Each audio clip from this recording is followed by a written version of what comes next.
নির্বাচনী ডামাডোলের মধ্যেই চট্টগ্রামে রাজনৈতিক নেতাকর্মী খুনের ঘটনায় উদ্বিগ্ন নির্বাচন কমিশন। নির্বাচনে বিবদমান প্রার্থীরা খুনের পেছনে একাধিক কারণ উল্লেখ করলেও আইনশৃঙ্খলা বাহিনীর দাবি, টাকা আর চাঁদাবাজি নিয়ন্ত্রণের জন্য খুনোখুনির ঘটনা কমছে না। শুধু রাউজানেই এ পর্যন্ত হত্যাকাণ্ডের ঘটনা 18টি। এ নিয়ে আরও জানাতে চট্টগ্রাম থেকে যোগ দিচ্ছেন সহকর্মী আব্দুল্লাহ রাকিব। রাকিব, গত ১.৫ বছরে চট্টগ্রামের রাউজানে 18টি খুনের ঘটনা ঘটেছে। আইনশৃঙ্খলা পরিস্থিতি এত অবনতির কারণটা কি, আর নির্বাচনকে ঘিরে বিশেষ কোনো পদক্ষেপ রয়েছে কিনা?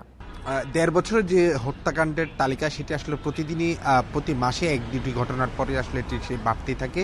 সর্বশেষ গতকালকে একজনের আসলে একদিন নিখোঁজ থাকার পরে গলাকাটা লাশ উদ্ধার করা হয় রাউজানে। এবং সামনের দিনে যে নির্বাচন, সেই নির্বাচন কেন্দ্রিক এই সহিংসতা আরও বাড়তে পারে, এটি পুলিশের যেমন সন্দেহ রয়েছে বা শঙ্কা রয়েছে, সেটি সাধারণ জনগণ এবং যারা সেখানে রাজনীতি করেন, অর্থাৎ বিবদমান যে দুটি গ্রুপ বিএনপির, তাদের মধ্যে এই সংখ্যাটি আছে। তবে আমরা দেখেছি প্রত্যেকটি হত্যাকাণ্ডের পরে আসলে দুই দল, একটি গ্রুপ আরেকটি গ্রুপকে দোষারোপ করে এবং এই সংঘর্ষের সংঘাত বা খুনাখুনির ঘটনার পেছনে গত ১.৫ বছরের যে এত হত্যাকাণ্ড, সেটির পেছনে মূলত হচ্ছে রাজনৈতিক যে আধিপত্য এবং তারই সাথে হচ্ছে সেখানকার যে ব্যবসায়ের নিয়ন্ত্রণ। বিশেষ করে সেখানে নদীবিধৌত অঞ্চল, সেই অঞ্চলে বালি উত্তোলনের একটি কাজ রয়েছে এবং ইটভাটার কাজ রয়েছে এবং যে নির্মাণ সামগ্রী বিক্রি, সেটি মিলে পুরো একটি ব্যবসায়িক প্রক্রিয়া। সেই প্রক্রিয়ার মধ্যে এই রাজনৈতিক নেতারা আসলে তারা যুক্ত থাকেন, তারা রাজনৈতিক প্রভাব বা বলয়কে ব্যবহার করে এইসব ব্যবসা বাণিজ্য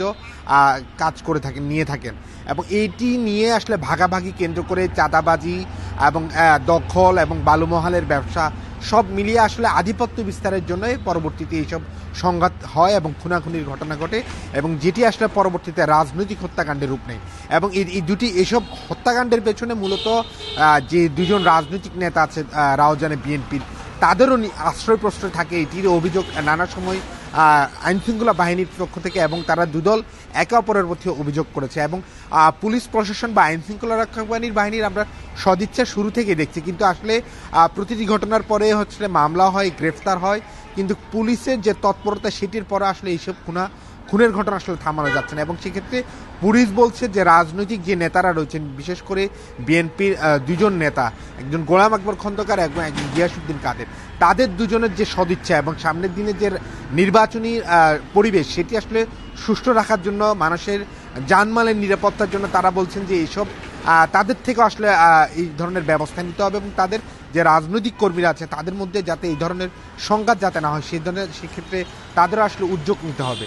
এছাড়া পুলিশের পক্ষে হয়ে একা আসলে এটি সামাল দেওয়া কঠিন। সেখানে পাহাড়ি এলাকা রয়েছে, সমতল এলাকা রয়েছে, ফলে যারা এইসব ঘটনার সাথে যুক্ত এবং সন্ত্রাসী গ্রুপ, তারা আসলে এইসব খুনের পর সে পালিয়ে গিয়ে আসলে সমতল থেকে পাহাড়ে চলে যায়। ফলে পুলিশের পক্ষ সেটি দুর্গম এলাকা, সেখানে অভিযান চালানো বা যৌথ বাহিনীর পক্ষ সেটি সম্ভব হয় না। তো সব মিলিয়ে যেটি বলছে যে আগামী দিনের যা নির্বাচনী প্রচার প্রচারণা শুরু হয়, বিশেষ করে 22 তারিখ থেকে, তখন এই সংঘাতটি বা সংঘাত এটি বাড়ে কিনা সেটি নিয়ে আসলে জনমনে শঙ্কা রয়েছে, এবং যে খুনের ঘটনা সেটি আরও দীর্ঘ হয় কিনা সেটিও নিয়েও জনমনে একটি উদ্বেগ রয়েছে।